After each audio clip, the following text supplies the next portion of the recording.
You are looking at Julian's pronunciation guide, where we look at how to pronounce better some of the most mispronounced words in the world, like this other curious word. But how do you say what you're looking for today?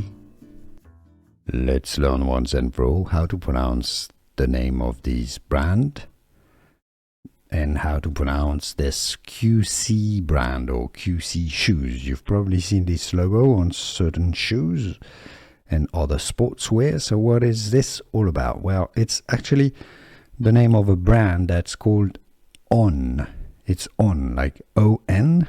It's On, and also referred to as On Cloud sometimes, but the brand name is just On, as in O-N. So if you go to on.com, you'll find this Swiss apparel, Swiss clothing sportswear company. So it's not QC, it's On. Don't really ask me why. I made some research and I couldn't find really. Why is there a little thing on the O then? If it's On, I'm not certain.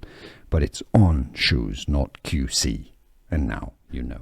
Here are more videos on how to pronounce more confusing words and names too many mispronounced. Like this video if you found it useful. I appreciate your support. I'll see you soon and thanks for watching.